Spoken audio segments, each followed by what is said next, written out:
네, 시청자 여러분 안녕하십니까. 제주 지역사회 이슈와 뉴스를 잇는 시사기획 이슈이따의 윤상보입니다.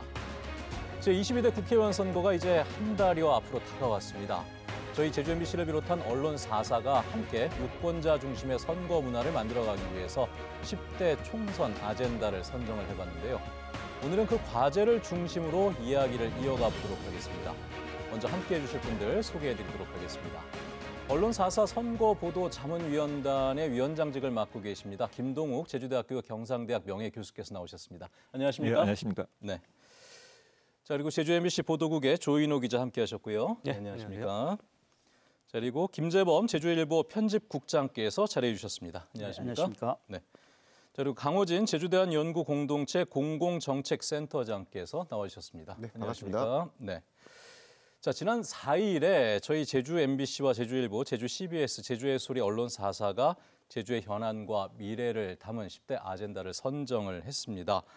일단 지방 분권부터 문화예술, 체육 활성화, 정체성 정립 분야까지 10개의 아젠다를 선정했는데 교수님께 좀 먼저 여쭤보도록 할까요? 이 10대 아젠다가 어떻게 설정이 된 것인지 이야기 부탁드립니다. 예, 지난 2월 15일 날 언론 4사 제주 MBC, 제주 CBS, 제주의 소리, 그다음에 제주일보 이렇게 4사의 위촉을 7분의 전문가들의 위촉을 받았고요. 예. 또 각 언론사의 관계자분들하고 여러 가지 소통을 하면서 활동을 시작했습니다. 한 20일 동안 활동을 했었고요. 저희들이 이제 제주도민들이 궁금해하실 사항, 여쭙고 싶은 것들을 간접적인 방법으로 저희들이 아젠다를 모아서 만들었습니다. 총 이제 10개 분야였고요. 예. 32개의 질문상을 만들었는데 처음에는 한 50여 개, 한 60개 가까이 질문지가 있었습니다. 예. 그것을 이제 서로 이제 축약을 시켜서 10개 분야에 32개 질문지를 만들었는데요. 21대 총선의 그 과거에 있는 걸 비교해 보면 7대 아젠다 24개보다는 훨씬 많아져서 어쩌면 제도가 예전 4년 전보다도 우리가 풀어야 될 현안들이라든지 예. 복잡한 갈등 같은 것들이 아직도 더 많아졌다 이렇게 말씀을 드릴 수가 있고요. 여전히 지난 21대 총선에 비해서 공통적으로 들어가는 것은 제주특별법에 관련된 자치분권에 관련된 그 개정 분야, 그다음에 4.3에 관련된 또 제2공에 관련된 것, 또 경제에 관련된 것, 이건 예. 공통적으로 아마 지난 그 21대 총선 아젠다하고 거의 유사한 그런 항목이라고 말씀을 드릴 수가 있습니다. 예. 이거 조율하시면서 더 넣고 싶은데 못 넣으신 분야들도 있는 굉장히 거 아닙니까? 많았습니다. 그러니까 그게 어느 정도 단계로 해야 될지 모르겠지만 그거를 이제 줄이고 예. 이게 이제 우리가 총선이라는 것은 지방선거하고 다르기 때문에 지방에서 해야 될 이야기들, 그러니까 도지사라든지 지방 의원들이 할 수 있는 그런 역할을 벗어나서 중앙하고 지방하고의 가교 역할을 하는 국회의원으로서의 그런 여러 가지 질의사항들을 예. 저희들은 좀 초점을 맞춰서 이렇게 그 아젠다를 선정을 하게 됐습니다. 그만큼 참 다뤄야 될 주제도 많다는 얘기가 될 것 같은데 자, 20대 아젠다를 선정을 할 때 그리고 그 세부 과제를 설정을 할 때 별도의 방법이나 기준이 있었는지 이거는 조인호 기자께 좀 여쭤볼까요? 네, 저도 실무진으로 참여를 했었는데요. 일단 아까 말씀하신 그 각 분야별 전문가들께서 분야별로 아젠다를 일단 광범위하게 선정을 해서 만들어 주셨고요. 거기에 대해서 이제 언론사 기자들이 같이 참여해서 예. 다듬어가는 과정이 있었습니다. 그래서 저희가 이 만들어가는데 원칙은요, 일단 지역 현안이 일단 우선이 될 것이고요. 그리고 방금 교수님 말씀하셨듯이 이분들이 그 지방의원이 아니고 국회의원이거든요. 그래서 네. 지역의 일꾼이기도 하지만 우리나라 국정 과제를 또 풀어가실 분들이기 때문에 보편적인 입법 과제, 그러니까 지방 분권이라든지 제2공항, 4.3 문제 이런 것들은 지역 현안적인 측면이 강하지만 노동 존중, 성평등, 인구 양극화 이런 부분은 이분들이 또 국회에 가셔서 국회의원 300명 중에 한 명으로서 입법을 해야 되실 분들이기 때문에 어떻게 입법을 할 것인지 그런 부분에 대해서 보편적인 그런 과제들을 잡았습니다. 자, 가장 현안과 정치를 좀 많이 다루게 되는 기자와 또 전문가분들이 선정을 해주신 건데 이렇게 제시한 아젠다들은 어떻게 활용을 할 수 있을지 김재범 기자님께 좀 여쭤볼까요? 네, 그 아젠다를 선정하게 된 과정들은 유권자 중심의 이제 정책 선거로 좀 바꿔보자라는 그런 언론계의 인식으로 때문입니다. 예. 그래서 이제 저희들이 이제 유권자를 대신해서 선거보도 자문단을 꾸렸고요. 그래서 선거보도 자문단 7분께서 제안하신 10대 어젠다 그리고 35개 세부 과제에 대해서는 우선 총선에 출마하는 후보들에게 관련된 질문지를 지금 보내고 있습니다. 그러면 후보들이 본인이 생각하는 입장 그리고 현실적인 대안들을 답변을 주시면 그 부분을 저희 언론 사사가 비교 검증하면서 또 보도할 예정입니다. 덧붙여서 언론 사사 주관으로 후보 초청 토론회가 진행이 되는데요. 그때도 어젠다를 중심으로 해서 질의를 해서 유권자들에게는 올바른 정보를 제공할 수 있는 그런 기회가 될 것으로 생각합니다. 예. 지금 말씀하신 내용 중에 유권자 중심의 정책 선거 말씀하셨는데 사실 가장 중요한 부분임에도 불구하고 좀 어렵고 잘 안 되는 부분이기도 하기 때문에 그 부분으로 바꿔나가고 싶다는 좀 말씀을 해주셨습니다. 자, 그러면은 밖에 계신 분께도 좀 여쭤보고 싶은데 20대 아젠다 선정한 거 보셨지 않습니까, 강원인 대표님? 4년제도 참가한 적은 있는데 4년 전과 상당히 많이 다른 내용들이 좀 변화가 있는 것 같습니다. 이번 10대 아젠다 그 선정된 걸 보시면서 이 주요 현안들이 잘 반영이 돼 있다고 보셨습니까? 어떠신가요? 참여하신 이제 전문가라든가 단체 대표님들, 또 기자님들의 또 현장성을 좀 반영해가지고 제가 보기엔 주관적이지만 제주가 당면한 현안들을 잘 짚은 것 같고요. 4년 전에는 기후위기 관련된 의제는 없었는데 이번에도 상당히 중요하게 다뤄주셔가지고 저희 입장에서는 잘 정리된 의제라고 생각하고 있습니다. 변화하는 현실을 잘 반영한 그런 아젠다라고 평가를 해주셨습니다. 혹시 더 반영했으면 하는 그런 것들도 있었습니까? 그러니까 지금은 이제 갈등 사항이 제2공항만 좀 부각되어 있는데 사실 제2공항을 포함해서 이 작은 섬에 또 엄청난 갈등이 좀 많거든요. 전 포괄적으로 제주 사회의 갈등 문제를 어떻게 풀 것인가에 대한 좀 과제도 필요한 게 아닌가라고 좀 첨언을 드리고 싶습니다. 알겠습니다. 그 아젠다 내용을 좀 더 추가해서 말씀을 드리면 지난번하고 다른 게 환경도 이제 기후 변화에 따른 것이 좀 더 구체적인 이야기들이 좀 나왔었습니다. 뭐 일회용품이라든지 일회용 컵에 대해서 지금 중앙 정부의 정책하고 좀 충돌되는 경우도 있고 그분들이 어떤 생각들을 한번 물어보는 것들이 있었고요. 그 다음에 인구 감소에 따른 저출생, 그다음에 청년의 이탈, 그다음에 고령화, 어떤 인구 구조 변화에 관련된 것들이 예전 아젠다보다는 훨씬 좀 그 구체적인 질문들을 저희들이 이제 만들어 봤습니다. 크게 10대 아젠다라고 선정을 했지만 그 세부 항목에는 더 다양한 것들이 좀 많이 담길 수 있으니까요. 이 부분을 중점적으로 보시면서 후보자들을 평가해 주시는 것도 좋은 방법이 될 거라는 생각이 듭니다. 자, 그런데 선거에 있어서 공약이 우리 후보자 선택을 위한 가장 중요한 기준이기도 하고요. 또 이것은 유권자에 대한 약속이기도 한데 약속만 해서 끝나는 건 아닙니다. 그 당선이 되면은 그다음에는 공약에 대한 이행 평가까지가 이 정책 선거의 과정이 쭉 될 것 같습니다만은 지금 뭐 이제 후보들이 속속 정해지면서 이제 본선 대진표가 다 짜여져 가고 있는 상황인데 그리고 또 공약들도 좀 나오고 있습니다만은 현재까지는 정책 선거가 제대로 이루어지고 있다고 보셨는지 그 부분이 궁금한데 조인호 기자님은 직접 취재하시면서 좀 어떤 느낌이셨습니까? 네, 아직은 각 정당들이 공천 단계이기 때문에 후보 공천 단계이기 때문에 본격적인 정책 선거 단계라고는 보기 어렵고요. 다만 이제 경선을 치르면서 후보들 간의 경쟁이 있었는데 물론 후보들이 지금 과거에 비하면요. 공약들을 상당히 세부적으로 아주 상세하게 발표를 하고 있습니다. 그래서 저도 매일 이제 그 후보들이 내는 공약을 거의 후보들이 하루에 하나씩 공약을 발표를 해요. 그렇죠.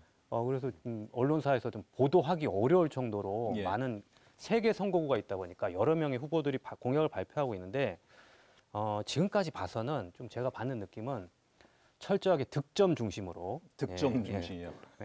하나 낼 때마다 한 점씩 쌓겠다. 득점 포인트를 쌓겠다는 이제 공약들이 있는데 그러다 보니까 지역에 세부적으로 뭘 해주겠다. 이런 공약들 중심이죠. 그래서 지금 어떤 갈등 사안이라든지 이런 부분에 대해서는 이제 공약 발표를 통해서 입장을 드러내는 경우는 좀 적고요. 그래서 이번에 뭐 아젠다 이런 부분을 좀 설정을 해서 뭐 지역의 갈등 현안이라든지 이런 문제에 대해서 어떤 입장을 갖고 있는지 물어보는 것도 큰 의미가 있을 거라고 봅니다. 물론 이제 경선이 마무리된 이제 얼마 안 되는 시점이기 때문에 본격적인 그 공약들은 나올 겁니다만은 MBC 측의 의견을 들어봤고요. 제주일보 측에서는 어떻게 생각하시는지. 제주일보도 지금 계속 공약을 정리해 나오고 계시지 않습니까? 네, 그 신문사에서는 그 매일 지면을 통해서 이제 총선 브리핑 코너를 마련해 놓고 있습니다. 그러면 후보자들이 매일매일 활동 사항이나 이제 발표하는 이제 공약들을 일단은 저희들이 보도를 하고 있는데요. 제주 지역 같은 경우에는 상대적으로 타 지역에 비해서는 예비 후보로 등록한 후보군에서 나름대로는 많은 정책 공약들을 아이디어들을 이제 발굴하고 있는 것으로 보입니다. 예. 전국적으로는 이제 뭐 공천 갈등의 여파가 있었는지 몰라도 예. 이슈나 이 정책 부분에 대해서 상당히 묻히고 있는 반면에 제주 지역은 그래도 정책에 대한 그런 관심도가 상당히 높아지고 있다고 보아집니다. 이제 앞으로 선거가 한 달 정도 남아 있기 때문에 예. 그 과정에서 후보들의 공약들을 보다 더 구체화하게 된다면 도민들의 정책 선거에 대한 관심도도 더 높아지지 않을까 그렇게 기대를 합니다. 예. 그 공약들을 또 잘 정리해서 유권자들이 선택할 수 있도록 전달해 주는 역할도 언론의 역할이기 때문에 그 부분도 좀 충실해야 될 부분인 것 같고 시민사회 단체들은 좀 어떻게들 보고 계신지 모르겠습니다. 우선은 이제 과거와는 달리 각 후보 캠프나 언론사에서도 정책 중심으로 가는 건 맞는데 예. 약간 너무 이렇게 뭐랄까 일방적으로 발표하다 보니까 네. 유권자 입장은 아직은 정책성가 되지 않은 것 같은 느낌이 있는 거죠. 열심히 하긴 하는데 그래서 아마 이제 나중에 언론사를 중심으로 해서 유권자 입장에서는 어떤 정책이 있을 때 후보마다의 편차가 있을 거 아닙니까? 예. 변별력을 좀 갖출 수 있도록 후보 공약들과 답변 내용을 좀 비교 검증해 주시면 아마 선택하기 상당히 좀 쉽지 않을까 보고 있습니다. 사실 공약이라는 것이 유권자들의 선택을 돕기 위한 것이고 유권자들과의 소통을 통해서 나와야 되는 것인데 아직은 좀 후보자들 중심으로 먼저 나오고 있다 일방으로. 열심히 준비하긴 하시는데 이제 유권자 입장에서는 아직은 이제 그 정책 내시는 정책에 대해서 이렇게 뭐랄까 좀 깊이 있게 감동되지는 못하는 게 예. 있고 어쨌든 오늘을 계기로 해서 이제 어떤 정책에 대한 차별성이 나타나면 유권자들이 또 판단하는 상당히 중요한 기준이 될 것 같습니다. 교수님께도 좀 여쭤보고 싶은데 오랜 시간 이제 선거 관련된 것들을 네. 많이 봐오셨잖아요. 최근에 이번 그 선거와 관련해서는 뭐 아직 그 초반이긴 합니다만은 정책 선거가 그래도 좀 이루어지고 있다고 보시는지 어떻게 보셨습니까? 예, 뭐 예전보다 훨씬 좀 많이 좋아졌지요. 근데 그 후보들이 각 마을이라든지 각 시민단체 또 단체를 방문할 때마다 그에 맞는 맞춤형 공약을 하고 있는데 예. 대부분 사실은 입법 활동에 관련된 것보다는 지역 개발 이슈에 많이 이제 그런 그 공약들을 말씀하시는 것 같고요. 또 한 가지 아쉬운 것은 뭐냐면 같은 당에 있는 소속에 있는 후보자들도 예. 서로 다른 그러한 공약을 내세우는 거죠. 예를 들어서 제2공항이 만약에 만들어지면 우리 쪽에 신도시 만들겠다. 또 저쪽에서 또 신도시 만들겠다. 네네. 뭐 신도시가 지금 각 후보마다 다 신도시 만든 계획을 다 갖고 있습니다. 뭐 복합 문화 신도시 서부 예. 쪽에 또 여기는 또 제2 무슨 신도시 또 서귀포 쪽도 마찬가지. 예. 그래서 이 당 차원에서 조금 더 조율된 공약들이 나왔으면 좋겠는데 예. 나중에는 서로 신도시를 어디 하느냐 그것 때문에 또 갈등이 일어날 가능성도 있어서 예. 좀 더 정당 자체 차원에서 일단 조율이 된 공약들을 서로 쇼하면서 예. 이렇게 공약들을 좀 발표를 하고 만들었으면 좋겠지 않겠느냐 그런 예. 생각이 좀 들기도 합니다. 지금 후보자들이야 사실 한시가 급한 상황이니까 여러 가지 좀 주목을 끌만한 이슈들을 많이 던지려고 하는데 당 차원에서도 좀 조율이 된 상태에서 나와야지 유권자들에도 혼란도 네. 없고 서로가 이게 좀 조율된 그런 정책들을 만나볼 수 있지 않겠냐는 말씀인데 굉장히 좀 중요한 말씀이셨던 것 같습니다. 자, 근데 항상 제가 이 선거를 지켜보면서 선거 때까지는 참 관심들이 많은데 선거가 끝나고 나면은 그 공약들이 뭐가 나왔었는지 바로 직전 선거 때 어떤 공약들이 나왔는지 지금 떠올려 보면은 사실 기억이 잘 안 나는 경우들이 많이 있긴 하거든요. 그 기억이라는 것이 공약 이행과도 관련이 있는 부분인데 이런 것들을 제대로 비교하고 분석하는 과정, 그다음에 기억을 다시 한번 더듬어주는 그런 과정들이 언론의 역할이 아닌가라는 생각이 들고 혹시 네 분께서는 지금 뭐 후보들께서 공약을 내고 계신데 좀 눈에 띄는 공약들이 좀 있으셨습니까? 센터장님 뭐 공약 눈에 띄는 게 있으셨나요? 예, 그래서 갑은 이제 국민의힘 후보가 결정 이제야 됐기 때문에 말씀을 못 드리겠고 형평성 때문에 네. 이제 을로 가서는 이제 민주당의 김한규 후보 같은 경우에는 그 교육발전 특구를 열심히 정책적으로 밀고 있습니다. 그래서 교육과 일자리 문제 강조하고 있는데 예. 또 마침 또 시범 사업이 됐기 때문에 이런 것에 대한 좀 기대를 하고 있고요. 김승욱 후보 같은 경우에는 최근에 자원순환 센터를 방문해가지고 예. 자원순환과 함께 그 산단, 그러니까 자원순환 관련된 기업을 활성화하겠다는 공약이 있었거든요. 예. 그 부분 상당히 긍정적으로 봤고 또 녹색정의당의 강순하 후보 같은 경우에는 그 과거 이제 교육대학을 사회혁신 파크로 만들어서 새로운 또 거점을 하겠다고 하셔서 상당히 눈에 들어왔습니다. 예. 공평하게 하나씩 다 짚어주신 거죠. 다른 분들은 어떻게 눈에 띄는 공약들 좀 있으셨습니까? 저도 김종욱 그 장님? 제주시 을하고 서귀포시 선거구의 그 후보별로 예. 한 가지씩만 좀 소개를 해드릴까 합니다. 제주시 을에서는 김한규 후보가 이제 수소경제와 신재생에너지 분야를 중심으로 한 일자리 확대를 제시했습니다. 그리고 김승욱 후보는 제주시 동부권에 신도시 건설을 공약했습니다. 녹색정의당의 강순하 후보는 10만 원 청년 임대주택 실현을 제시를 한 것으로 보였습니다. 예. 또 서귀포시에서는 그 유성곤 후보가 제주 그 해녀업 지원을 위한 이제 법률안 제정, 또 고기철 후보는 제2공항과 연계해서 지방공항 건설에 따른 지역주민 지원 특별법 제정 추진을 약속을 했습니다. 하지만 이들 공약들 보면 재정이 수반되는 사업, 또 국회에서 입법을 통해서 해결돼야 될 부분들이기 때문에 그 실현 가능성에 대해서는 꼼꼼하게 예. 좀 지켜봐야 할 것으로 보입니다. 그렇죠. 꼼꼼하게 그 가능성도 좀 살펴봐야 되는 게 역할이기도 하죠. 근데 지금 들어주신 예들이 사실 후보들과 당의 관심사들이 아마 좀 많이 녹아 있었던 부분들 대표적으로 얘기를 해주셨던 것 같고, 조인호 기자님 혹시 예, 관심 저는 있게 이번 보시는 선거에서 예. 후보들이 과거 선거보다 제2공항 문제에 대해서 활발하게 입장을 밝히고 있는 것 같아요. 예. 뭐 여러 가지 원인이 있었겠지만 그동안 제2공항 사업이 2015년도에 입지가 발표된 이후로 한동안은 재검증 단계 때문에 예. 보류가 돼 있었잖아요. 그러다가 최근에 정부에서 본격적으로 추진 입장을 밝히면서 이제 기본계획 고시가 임박하니까 여기에 대해서 구체적으로 입장들을 밝히고 있습니다. 그래서 주목할 만한 저는 후보로 두 사람 꼽겠는데요. 민주당의 제주시 갑의 문대림 후보는 예. 주민투표 문제를 거론을 했어요. 제2공항 관련해서. 그래서 이 부분이 사실 시민사회단체 쪽에서는 줄곧 거론을 해왔지만 예. 주요 정당 정치인이 거론을 한 거는 이번이 거의 처음이 아닌가 하는 생각이 들거든요. 그래서 문대림 후보는 지금 국토부와 제주도 의회, 도의회 찬반 단체 5자 협의체를 만들어서 예. 주민투표나 공론조사 두 가지를 해야 한다라는 입장을 명확하게 밝혔어요. 그래서 가장 최근에 그 입장을 밝힌 민주당 후보 중에는 예. 명확한 입장을 밝힌 부분을 좀 평가를 해주고 싶고요. 음. 또 반면에 제주시 을 선거구의 김승욱 후보는 예. 동북권 신도시 공약을 발표했습니다. 네네. 이것 또한 제2공항과 관련된 제2공항을 찬성하는 입장에서 발표한 공약인데요. 일단 국민의힘은 제2공항을 추진하는 것을 적극적으로 지금 찬성하는 입장이기 때문에 한 단계 더 나가서 그렇다면 제2공항을 만든 이후에 어떻게 할 것인가, 예. 동부권에 신도시를 만들어서 물론 이건 선거 전략적인 측면이 강하긴 합니다만은 동부 지역의 의료라든지 여러 가지 인프라가 낙후가 돼 있다. 서부 지역에 비해서. 그래서 제2공항을 지역 발전의 계기로 만들기 위해서 구체적으로 신도시를 건설하겠다는 지금 공약을 발표했는데 이 부분도 예. 국토교통부에서는 지금 제주도에 이제 그 여러 가지 그 의견을 요구했었는데 국토부는 사실 이런 부분에 어떤 지역 발전과 관련된 입장을 밝혀달라고 한 측면이 커요. 예. 그런데 오영훈 지사 입장에서는 지금 찬반 여론이 워낙 팽팽하기 때문에 구체적으로 이런 그 의견을 첨부하진 않았거든요. 집권 여당의 후보로서 아마 이런 부분을 감안해서 구체적인 입장을 밝힌 것 같습니다. 그래서 이 두 후보의 제2공항에 대한 입장 의미가 있다고 평가하겠습니다. 예.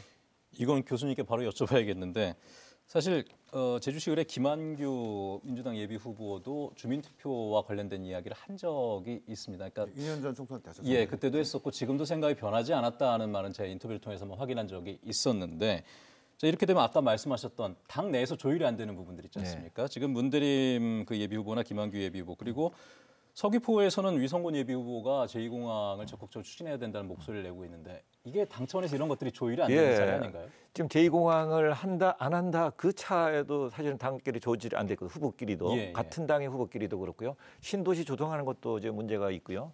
근데 사실은 지금 우리가 후보들이 각 시민단체나 마을에 다니면서 받은 그런 그 이야기들은 사실은 아직 공약으로 전개되지 않는 그런 상황이라고 생각합니다. 이제 선거 홍보물에 이제 10대 공약 이런 식으로 해서 선거관리원에 사실은 공약이 적시가 되어야 그때 우리가 평가를 낼 수가 있는데 지금은 그 단체에 가서 그 입에 맞는 그런 그 맞춤형으로 립 서비스를 하는 차원의 공약이지 아직 우리가 평가 내리기는 아직 아니다 생각이 듭니다. 왜냐하면 우리 공약이라는 것은 한마디로 이야기하면 거의 유권자 우리 제주도민하고 후보자 간의 소위 고용 계약서거든요. 내가 10개를 4년 동안 이렇게 하겠다는 그런 계약서들인데 그게 공식적으로 그 인정받는 것이 선거 홍보를 하고 선거관리위원회 가면 그 홈페이지에 보면 공약사항을 적시하게끔 돼 있습니다. 예, 예. 근데 아직 저도 이제 21대에 있는 공약사항을 보면 참 우울합니다. 왜 그러냐면 한국 매니페스토 실천본부에서 평가한 게 있습니다. 예. 작년 12월 30일까지 활동한 거에 대해서 각 국회의원들한테 질의서를 보내고 평가를 했더니 제주도가 17개 시도에 대해서 거꾸로 3등입니다. 아, 그래요? 예. 그러니까 광주하고 인천이 가장 높았고요. 예. 그다음에 이 강원하고 제주, 세종이 제주도가 거꾸로 3등 정도 됐으니까 예. 45% 공약 수준 수행이 되지 않았기 때문에 예.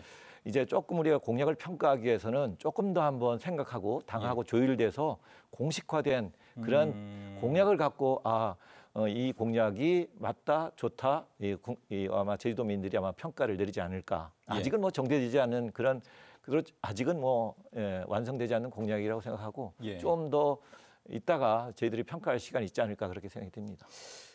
그 립서비스 얘기하셨는데 어느 마을에 가서 했던 얘기들을 그 마을 분들께서는 공약으로 기억을 하시는 경우들이 많이 계시지 않습니까? 네. 그러니까 나중에 왜 이 공약 안 지켜줘라고 했는데 그 선거 공보물에는 보면 나중에는 없는 경우들이 있고 맞습니다. 이런 것들 때문에 이제 후보들에게 실망하는 경우들도 생기고 그 실현 가능성 얘기하셨습니다. 이게 과연 후보들이 내는 공약이 진짜 우리에게 실현 가능성이 있는 것인지를 판단하는 것도 유권자들의 몫이라고 생각하거든요. 관심을 갖고 지켜볼 때 그 가능성이 좀 많이 보이지 않을까라는 좀 생각도 제가 잠시 해봤습니다.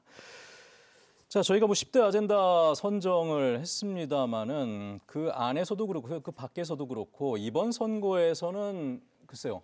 이걸 해야 된다도 있지만은 이건 정말 쟁점이 될 것 같다라는 그 사안들도 좀 눈에 보이는 것이 있을 텐데 이번 선거에서 쟁점이 될 만한 사안들은 어떤 것들이 있다고 보시는지 강호진 센터장께 좀 먼저 여쭤보도록 할까요? 지금 최근에 어쨌든 이제 의료계하고 정부와 갈등이 있는데 예. 또 10대 의제 관련해서도 의료 관련된 의제가 있습니다. 예. 사실은 말은 하기 되게 쉽지만 세부적으로 들어가면 상당히 복잡하기 때문에 예. 이것에 대해서 이제 각 후보마다 어떠한 입장을 구체적으로 갖고 있는지에 대해서 좀 더 여쭤봐 주시면 아마 유권자 입장에서는 좀 판단에 도움이 될 것 같습니다. 예.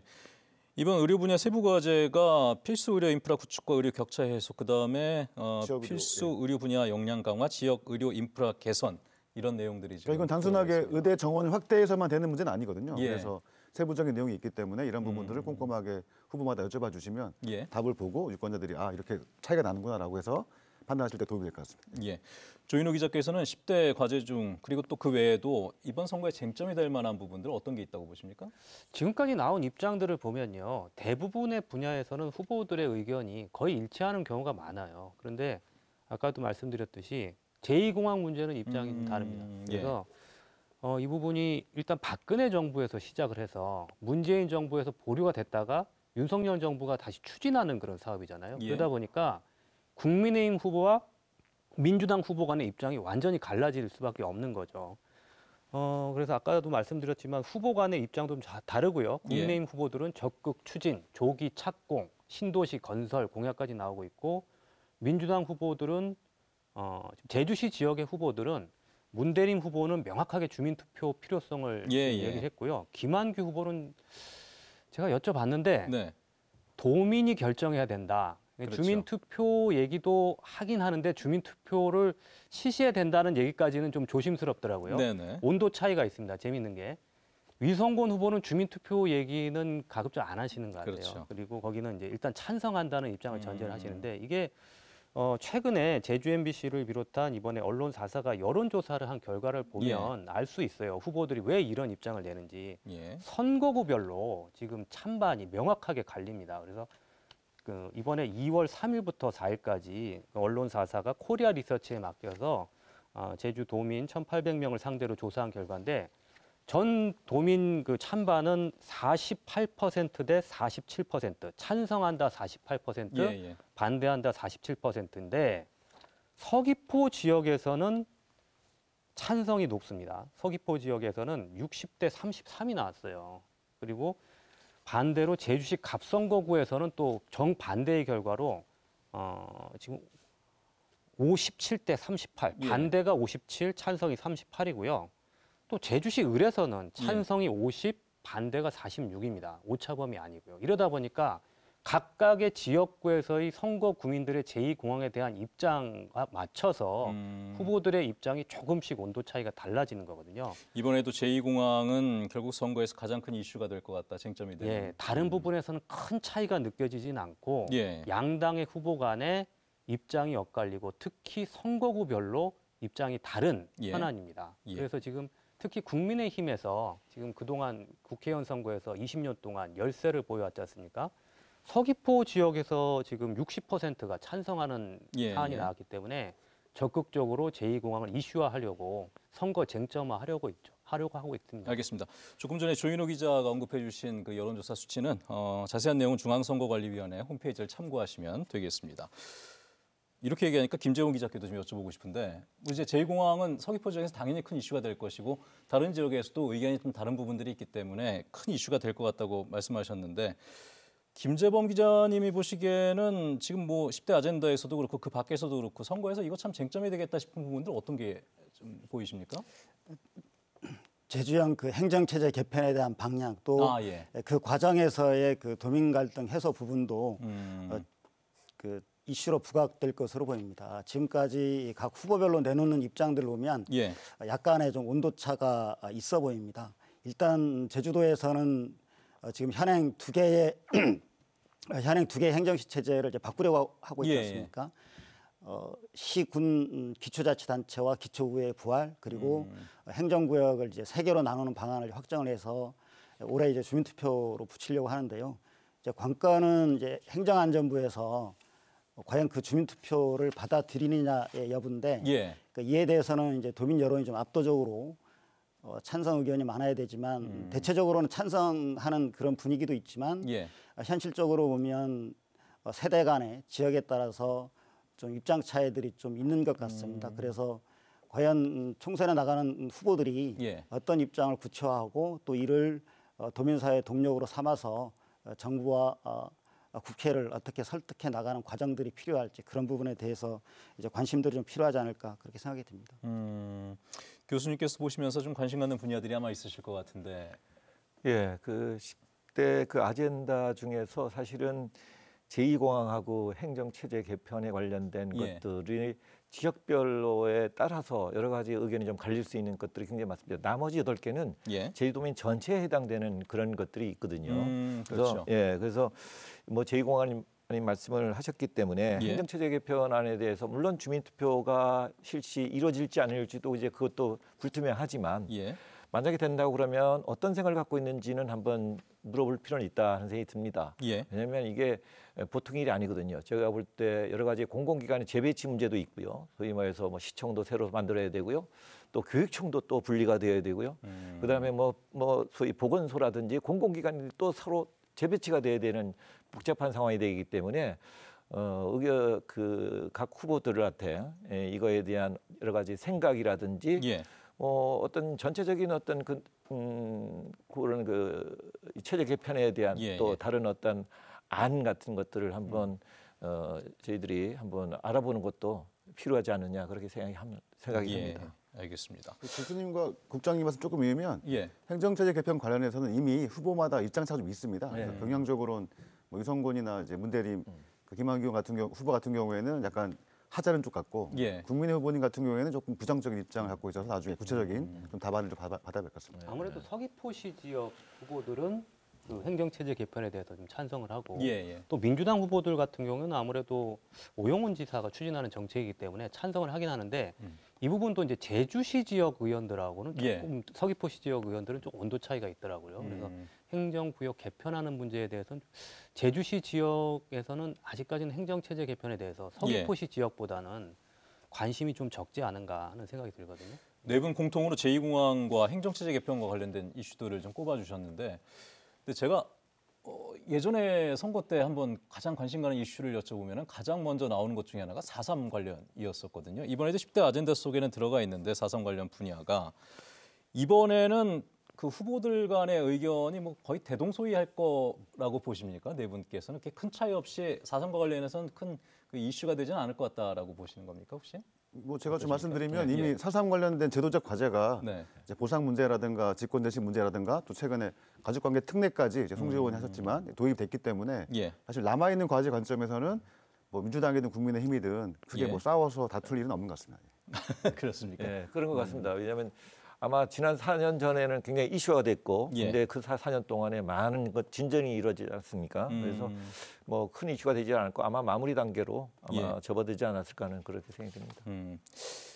그 제가 관심 갖고 지켜보는 것 중에 하나가 뭐 다른 분들도 마찬가지겠습니다만은 항상 이 국회의원 선거라는 것은 정부에 대한 중간 평가 성격도 있는 거 아니겠습니까? 그러다 보니까 간혹 이 전국적인 이슈에 묻혀서 지역 이슈가 좀 많이 그 부각이 안 되는 경우들도 다른 지역 사회를 보면은 볼 수가 있는데 우리 제주 같은 경우에는 이번 선거에서 그럴 가능성은 혹시 좀 없겠습니까? 이 양쪽 진영이 이 선거 때 되면 굉장히 좀 뭉쳐가는 경향들이 많이 있잖아요. 지금은 뭐 사실 원래 예. 야당 입장에서는 윤석열 정권 심판인데 네. 그 프레임이 지금 제주도까지 봤을 때 아직까지는 이게 전반적으로 제주에서는 그렇게 선거를 크게 이슈가 안 되는 것 규정하는 같다. 이슈는 되지 않은 것 같아요. 그러면 반대로 얘기하면 정책 선거가 오히려 더 쉬울 수도 있는 것이 이번 국회의원 제주도 선거라고 보면 되겠습니까? 그렇게 되기를 다 바라시는 것 같아요. 알겠습니다. 그런 부분도 어느 예. 정도는 그 작용할 거라고 봅니다. 그래서 인구 특성별로 보면 제주시 지역이 아무래도 40대, 50대 인구가 많고 그 미디어라든지 예. 이런 전국 선거의 흐름에 영향을 받기 때문에 지금 뭐 그 야당이 내세우고 있는 정권 심판론이라든지 또 지금 민주당 공천 파동에 대한 또 유권자들의 관심도 크거든요. 예. 그런 부분들이 어느 정도는 반영이 될 거라고 보고 있습니다. 알겠습니다.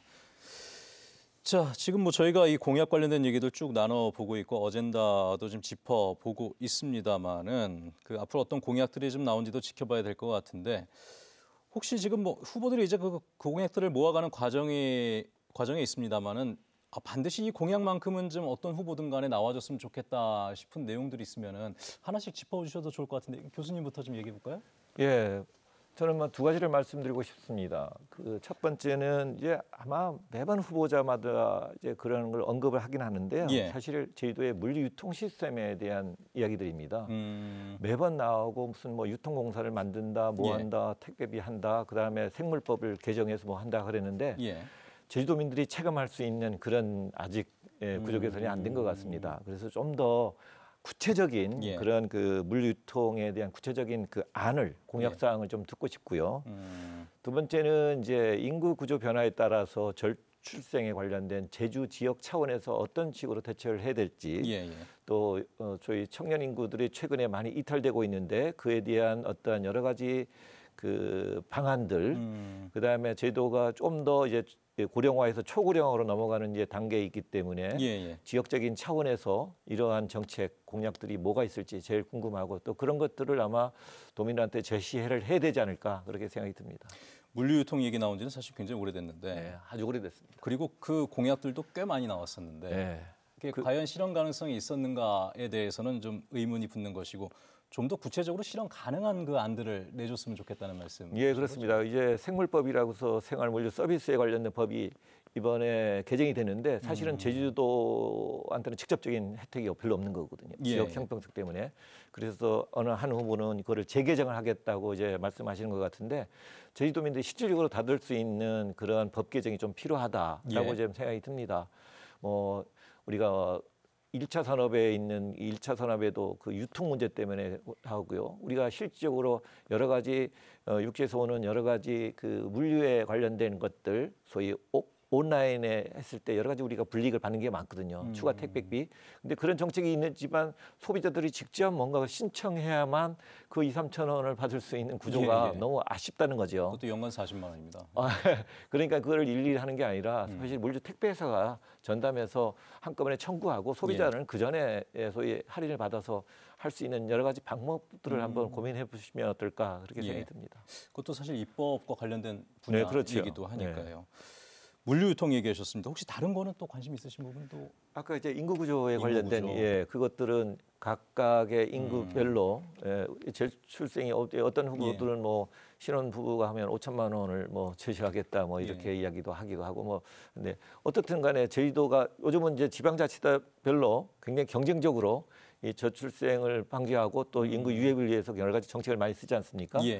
그래서 물론 이게 제주도 차원에서 해야 될 일이지만 이것이 제주도 그거를 그 정책을 이끌기 위해서 조금 더 법률적으로 지원할 수 있는 그런 지방에 그 적용할 수 있는 입법 활동이 좀 필요하지 않을까 그렇게 생각합니다. 그렇죠. 사실 인구 문제가 굉장히 심각하다는 얘기가 나오는데 이 부분도 아직 확실한 해결책은 좀 명확하게 나오기는 좀 어려운 부분들이 있었습니다만은 세 분들께서도 전문가적인 입장이 아니라 유권자 입장에서도 좋습니다. 이것만큼은 좀 반드시 나와야 할 공약일 것 같은데라고 싶은 것들 하나씩 짚어주시면 어떨까요? 예, 저는 10대 의제 가운데 그 선정해 주셨던 노동 존중 사회랑 사회적 약자가 있습니다. 저는 이 부분이 상당히 중요하다고 보고 현실에서는 또 구체적으로는 실현 과정은 다 입법 과정이거든요.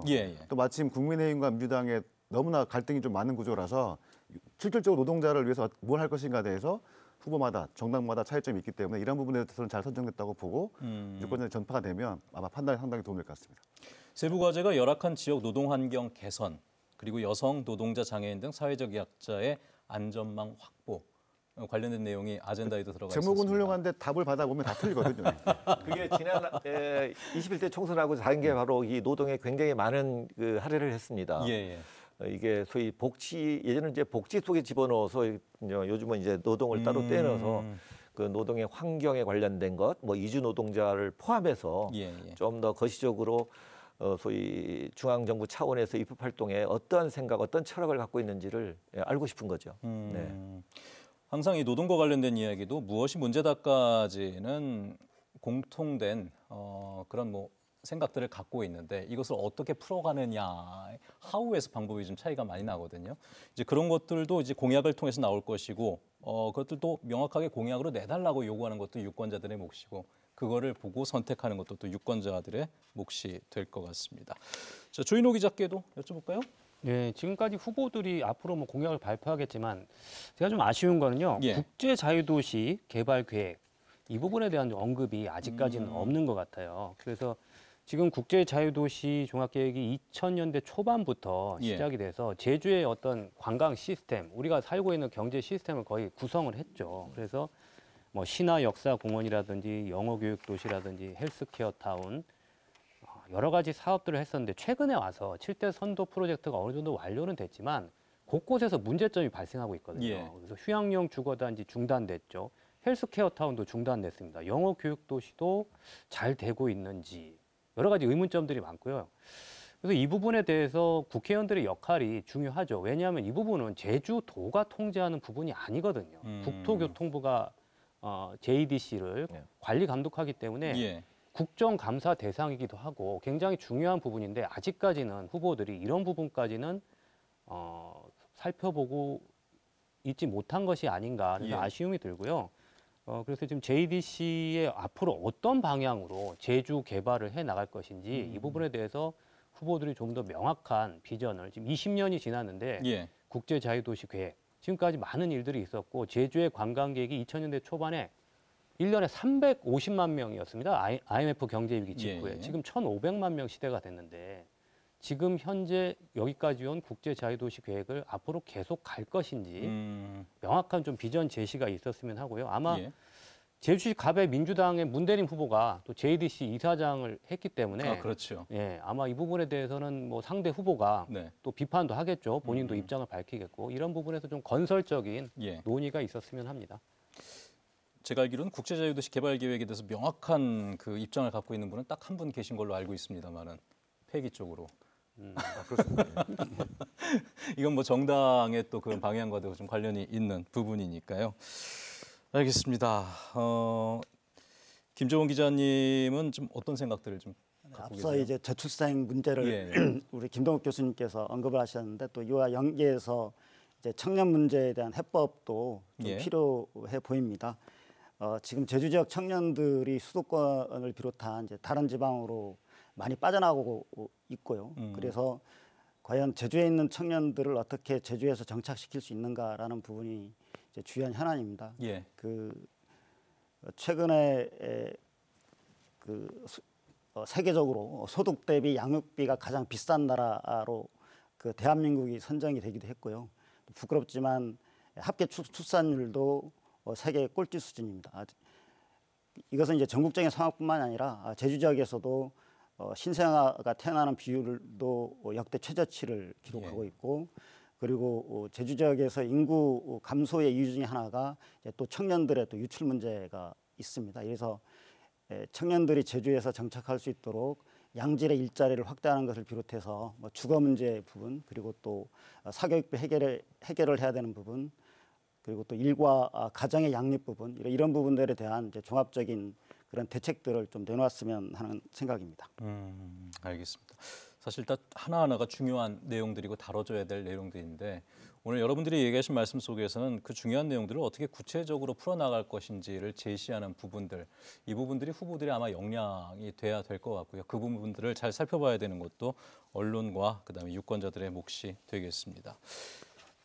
교수님 오늘 나오신 김에 요거 하나 좀 여쭤보고 싶긴 한데, 항상 그 선거 때마다 그 언론의 역할에 대해서들 이야기들 많이 하잖아요. 이번 선거 때 언론들이 좀 어떤 역할을 해줬는지, 어떤 보도를 해줬으면 좋겠는지, 혹시 바라시는 바가 있다면 그 부분도 한 말씀 해주시면 좋을 것 같습니다. 언론의 기본적인 역할이겠죠. 예, 객관적이고 중립성적으로 뭔가 후보들의 생각과 그다음에 의견을 받아들여서 또 그걸 또 유권자들한테 잘 친절하게 잘 설명해 드리는 그 역할이 좀 필요하지 않을까 그렇게 생각이 듭니다. 예. 센터장님께서는요? 언론이야 사실은 이제 말로는 정책 보도를 지향하지만 또 하다 보면 또 판세 분석, 경마 보도 많이 하시거든요. 이런 부분은 이번 선거에서만큼은 달라졌으면 좋겠고, 저 아울러서 이제 제주시 갑 선거가 상당히 피곤했지 않습니까? 폭로전 때문에. 그래서 향후에 또 발생할 수 있는 그런 폭로전 관련해서는 언론 관점에서는 그 폭로된 사실인가 아닌가를 좀 따져봐서 진실에 가까우면 보도하는 것이고, 아닌데 자꾸 들어오는 것은 제가 과감하게 보도하지 않는 방식도 새로운 또 문화가 될 것 같습니다. 예. 저렇게까지 얘기하시면 두 분의 기자께도 좀 답변을 들어봐야 될 것 같긴 한데, 항상 선거 때 얘기가 나오는 것 중에서, 그러니까 언론에서 너무 이제 가십이나 그 폭로 위주를 전반적으로 많이 다루고 정책을 좀 덜 다루는 거 아니냐라는 얘기를 많이들 유권자들께서 하세요. 근데 실상 다뤄보면 언론에서도 정책을 안 다루는 것은 아닌데, 또 비중 있게 많이 다루는데 왜 그쪽이 먼저 보이는가, 이 부분에 대해서도 좀 생각은 해볼 필요가 있을 것 같긴 합니다만, 조 기자님 평소에 생각하셨던 부분이 있습니까? 네, 선거에 그런데 그 유권자들이 정책 공약이 중요하죠. 정책 공약이 중요한데 정책 공약만 가지고 유권자가 판단하지는 않아요. 이건 그 선거의 속성인데, 공약은 아직 실현되지 않은 약속이거든요. 지켜질지 안 지켜질지를 알 수가 없습니다.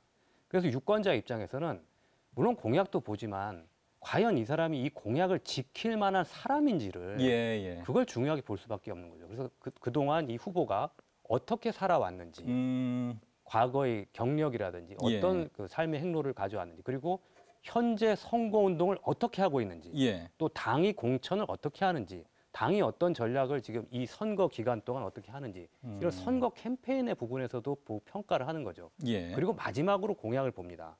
그래서 이것이 분리된 각각의 측면이 아니고 결국에는 공약을 실현할 만한 태도가 과연 갖춰져 있는가, 이것을 이제 유권자들이 종합적으로 판단하는 것이고요. 그 과정에서 후보들이 보여주는 한마디 한마디, 또 과연 그 준법 정신을 지켜가면서 선거 운동을 하는가, 이런 부분들을 보고 유권자들이 평가하기 때문에 지금 현재 어떤 선거에 대한 어떤 유권자들의 시각이라든지 이런 부분을 너무 부정적으로 볼 필요는 없을 것 같습니다. 알겠습니다. 김재원 기자님, 여기 혹시 한 말씀 더 보태신다면? 그 역대 이제 선거 보도를 했던 그런 과정들을 지켜보면 후보자 중심으로 이제 보도를 했던 그런 관행들이 있어서 상당히 개선해야 된다라는 언론계 내부의 자성의 목소리 또 있는 게 사실입니다. 특히 이제 특정 후보가 상대 후보를 겨냥해서 이제 폭로전을 펼쳤을 경우에 과연 그게 팩트 체크가 가능한 부분인가에 대한 이제 또 언론계 내부의 또 고민도 있습니다. 시간적, 물리적으로 이게 사실인지 아닌지에 대한 이제 판단을 하기가 예. 좀 없잖아 쉽지 않은 부분도 있어서 이제 그런 고충에 대해서는 그 유권자분들도 좀 그 이해를 해주시는 그런 예. 부분이 있었으면 좋겠습니다. 어쨌든 이제 언론계 내부 종사자들은 나름대로는 예. 이제 공정한 선거 그리고 유권자에게 올바른 정보를 제공하기 위해서 노력하고 있다라는 그런 말씀을 드리고 싶습니다. 예. 한 말씀 덧붙이자면은 폭로나 비방 관련 그 보도 자료들이 오면은 굉장히 그 언론사 내부에서도 고민들이 많습니다. 이게 진짜 팩트 체크가 가능한 것인지, 정말 내보낼 가치가 있는 것인지, 이제 뭐 그런 것도 이제 서로 자성을 하고 또 유권자들의 감시도 이루어지면서 이 선거 문화가 좀 발달돼가는 그런 계기가 됐으면 좋겠고요. 자, 이제 어느덧 시간이 다 돼서 네 분께 한마디씩만 듣고 이 시간을 좀 마무리하면 좋겠습니다. 선거 기간 내내 앞으로도 좀 수고를 많이 해주실 텐데 이번 총선 오늘 이야기를 정리하는 입장에서 어떤 선거가 되기를 바라는지 한마디씩 들으면서 좀 마무리를 하도록 하겠습니다. 교수님부터 부탁드리죠. 예, 아젠다를 만들면서 이제 과거 공약도 이제 들여다봤는데요. 사실은 도지사를 우리 보면 자칭 이제 공약 실천위원회를 만들어서 자체 평가를 합니다. 예. 그래서 공표도 하기도 하고요. 근데 국회의원의 공약은 이것은 물론 중앙 단위에서 뭐 한국 뭐 매니페스토 실천본부에서 하긴 하지만 지역 단위에서 지역 국회의원들이 어떤 활동을 했는지 어떤 평가를 받는지를 제주 시민 사회단체에서 좀 평가를 했으면 좋겠다는 거죠. 예. 이 평가가 없었기 때문에 공약은 공약으로서 끝나는 경우가 너무 많기 때문에 앞으로 이런 공약 실천 관리를 시민단체 차원에서 한번 좀 실시를 해야 되지 않을까 예. 그런 생각이 듭니다. 시민단체로 넘기겠습니다. 그거는 교수님나 저랑 은퇴했기 때문에 예. 사실 관리가 좀 안 되고요. 네, 그게 좀 아쉽긴 하고요. 추가적으로 예. 말씀드리면 조현호 이제 기자님 말씀처럼 예. 유권자 관점에서는 이제 후보를 종합적으로 판단하는 건 맞는데 저는 정책 의제 관련해서 이번만큼은 그래도 예. 제주에서만이라도 그 기후 위기 관련된 구체적인 정책에 대해서 예. 후보마다 좀 다른 생각이 있을 것 같아요. 그런 것에 좀 변별력을 좀 보여주시면 상당히 제가 그 투표를 상당히 도움일 것 같습니다. 예. 어떤 선거가 되길 바라는지 마음으로 가름하도록 하겠습니다. 정책과 관련된 부분, 그다음에 기후 위기 얘기를 하셨습니다. 자, 조인호 기자님 부탁드릴까요? 예, 저는 지금까지 그 제주에서 선거가 어젠다, 의제를 중심으로 활발하게 논의가 이루어져 왔고 평소에도 다른 지역에 비해서 굉장히 중요한 이슈들에 대해서 논의가 되었다고 봐요. 대표적인 게 뭐 국제자유도시라든지 특별자치도, 4.3 이런 문제에 대해서 제주 지역에서 활발하게 논의가 이루어져 왔고 특히 이런 부분들이 또 선거에서 이슈가 되었거든요. 그래서 이번 선거에서도 그런 논의들은 충분히 이루어질 것이라고 보고요. 또 이런 부분에서 과거 선거를 이제 현실적으로 평가를 해본다면 지금 한 20년 동안 민주당 후보들이 계속 당선이 된 데에는 그런 어젠다에서 민주당 후보들이 나름 좋은 평가를 받지 않았는가. 그래서 이번에 국민의힘 후보들이 또 제2공항이라는 또 새로운 이슈를 가지고 이슈 파이팅을 할 겁니다. 그래서 도민들이 여기서 이제 어떤 어젠다를 선택할지는 예. 두고 봐야겠죠. 예. 알겠습니다. 자, 김재범 기자님께 마무리 말씀 부탁드릴까요? 어떤 선거가 되길 바라시는지. 네, 먼저 이번 총선에 출마하는 후보자 분들께는 저희 제주 언론사에서 제안한 10대 어젠다를 중심으로 해서 정책 공약들을 보다 구체화시켜서 유권자들한테 좀 알려줬으면 좋겠고요. 그리고 또 유권자들 입장에서는 이렇게 4년에 한 번 돌아오는 국회의원 선거인 만큼 소중한 한 표 한 표를 행사했으면 좋겠습니다. 그 과거의 총선 투표를 보면 제주 지역이 항상 전국 평균 대비 낮은 편입니다. 예. 그러니까 지방선거 때는 투표율이 상당히 높은데 총선 때는 상대적으로 좀 관심이 좀 덜한 편이라서 이번 22대 총선만큼은 제주의 미래, 국가의 미래를 생각해서 소중한 한 표를 행사해 주셨으면 하는 고맙겠습니다. 예. 자, 오늘 굉장히 중요한 말씀들 많이 해주셨습니다. 그런 것들이 모두 반영이 돼서 이번 선거는 끝나고 난 뒤에 정말 잘된 선거였다라는 그런 만족할 수 있는 그런 선거가 되기를 기대해 보도록 하겠습니다. 오늘 네 분 말씀 잘 들었습니다. 고맙습니다. 네, 고맙습니다. 자, 지금의 이 시기는 시민을 위한 정책을 위한 정책이 아닌 경쟁을 위한 정책이 되기 쉬운 시기이기도 합니다. 후보자들의 공약을 비교하고 올바른 선택을 할 수 있도록 돕는 기회가 필요한데요. 다음 이 시간부터는 제주 MBC, 제주일보, 제주 CBS, 제주의 소리 언론 4사가 공동 기획한 제22대 국회의원 선거 후보자 초청 토론회가 진행이 될 겁니다. 후보자들의 정책과 현안에 대한 의견을 생생하게 들어볼 기회인 만큼 여러분들께서도 많은 관심을 가지고 지켜봐 주시기를 당부드리겠습니다. 시사기획 이슈 있다 오늘 여기서 마치도록 하겠습니다. 늦은 밤까지 시청해 주신 여러분 고맙습니다.